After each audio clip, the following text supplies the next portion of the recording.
Welcome to part 13. I'm going to make a power indicator module.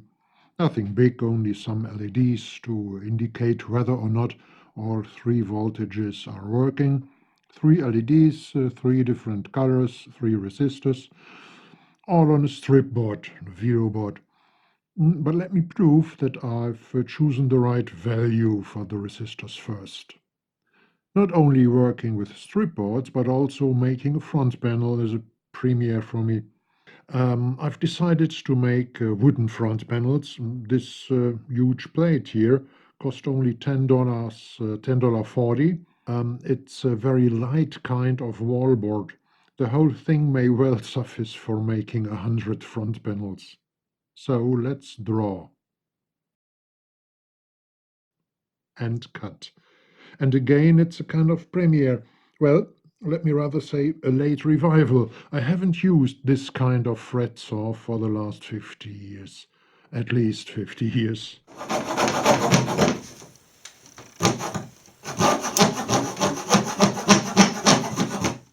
Done. But it needs some finishing.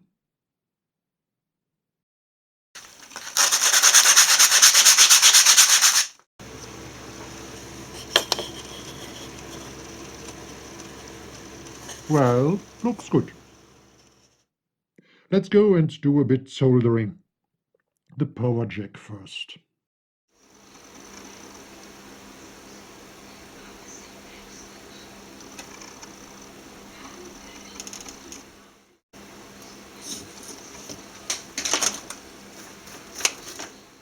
I make a draft of the layout before soldering the parts.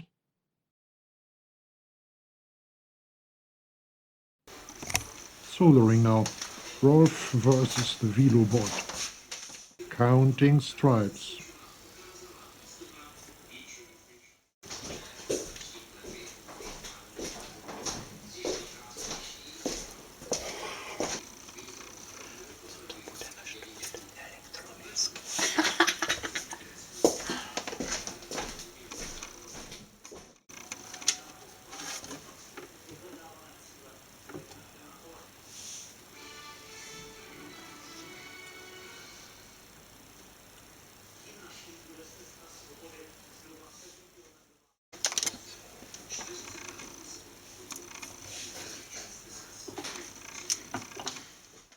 Okay, the resistors are in place.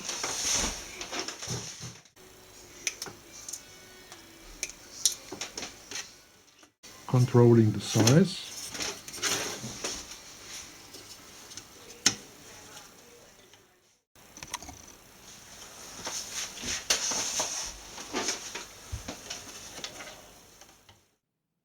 Done and finished.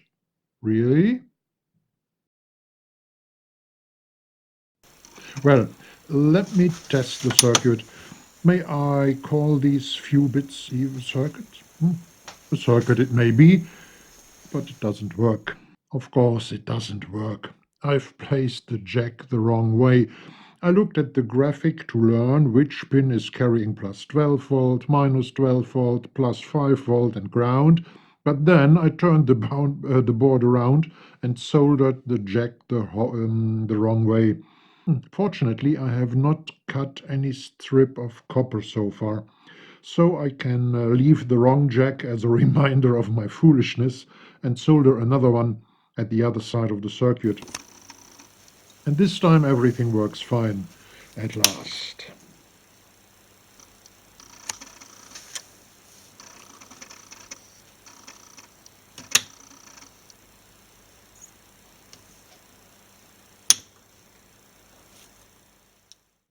I removed the wrong connector to prevent future accidents. But the next problem, the circuit is too large, the front panel is too small. Sorry, but I can't help laughing about myself. Such a tiny circuit, such a simple task, and such a lot of mistakes. And I am aiming for building a big modular synthesizer with a legion of modules, most of which may well be quite complex and difficult. And what's more, I'm aiming for developing as many as possible, of these modules on my own to save money. Ridiculous. Ridiculous?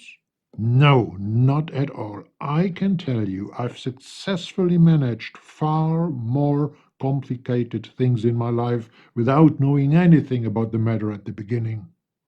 Well, back to the Velo board. Of course, I should cut the right size at first and before soldering the parts. And of course, I should cut the front panel after finishing the circuit. And of course, it's a good idea to draw the parts, for example, connectors on the Velo board. I know all this now. It's something I've learned from my mistakes. And I've found a software that will help me making modules in the future. It's open source, freeware. Its name is Fritzing. I'll put the link in the description below. And it looks very promising. I can even develop PCBs with it. All right? Something more to learn. Okay, it's already late today. I'm going to make the front panel next time. Enjoy your day, Rolf.